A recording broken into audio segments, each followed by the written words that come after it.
All right, guys, welcome back. Man, it's been a while since I did one of these. So what you're looking at right here is I decided to pull the top end off of Karen again.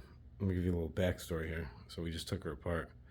Shop's a little dirty, but we got a lot of stuff going on here. We got this nice frame. We got the TIG welder, I think since the last time I did a video. Everything else is pretty much the same here.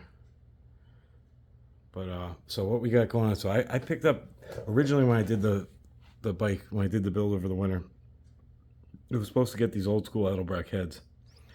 And the problem was I didn't want to run stock compression, and I couldn't find pistons. I couldn't get any kind of high compression piston information from anyone. I called Edelbrock. They had no information on the product, even though they made it. Sounds about right. So I found these, which are new old stock Wiseco's that were, so the pistons I was running in it were 10-to-1 Wiseco's. These are meant for the special shaped combustion chamber, and these are 10.5-to-1 domes. It's kind of hard to see here, but so these are brand new, never been run, new old stock, 30 over, 10.5-to-1s. The cam, like I said, the EV59 cam was kind of meant for these heads. So it's almost a little too much for the stock heads that I wound up putting on it. I had a faulty can of texture black, so I didn't get a chance to paint these yet. These are just back from the machine shop. But I kind of laid everything out here so you guys could see it. I don't think you guys saw I did the Thunderjet after I had it all put back together. That made a huge, huge difference tuning it. So I think that we're going to really see the plus on that, you know, with this setup. But we got James gaskets. I got some cool new old stock crane cams valves, and like I said, these heads are completely proprietary. They take this square flange intake manifold. I have about 5 different possible setups of this, and this one is the one I'm going to use. This is Super E flange, not the spigot flange or the other one.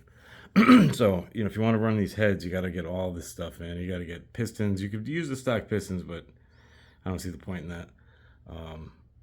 You got to get the intake manifold. You got to get these gaskets, the square gaskets, which luckily Cometic still makes. But it took me, a good 6-7 months to hunt all this stuff down. When I got these heads, they were powder coated bright blue, and they're a little dirty right now. It's hard to tell with the camera, but I got a machine and everything is all brand new on them. New springs, everything, new guides. So we shaved, I think, I'm not even going to tell you a number because I can't remember what Bob over at Thunder Performance Machine in Milford did. But he shaved down the heads, and he also shaved down the cylinders, which like I said, I didn't paint yet. So this thing should be, it's going to be a little more potent than advertised on the box. So hopefully these things run as they should. I've heard a lot of mixed emotions about them. Some guys really like them, some guys don't. I think a lot of people just threw them on with stock pistons and they didn't get the full advantage of, the combustion chamber and all that stuff. We'll have to see. If I don't like it, then I'm going to send the stock heads out and just get those ported. But we'll see, man. I figured I'd give you guys an update here. Karen's all stripped down. Took her for a last ride yesterday. So we'll see what happens, guys. Well, stay tuned. I'll do a nice startup video, and the only reason why I'm not working on this thing and putting it together is, to be honest with you, I wound up destroying one of the valve guides, trying to remount for the new valve. So that was completely my fault, and now I'm waiting for a new valve guide to come for this head. This one's all finished, springs in, valves in. So this one is not. So, anyways, man, as usual, go fuck yourselves.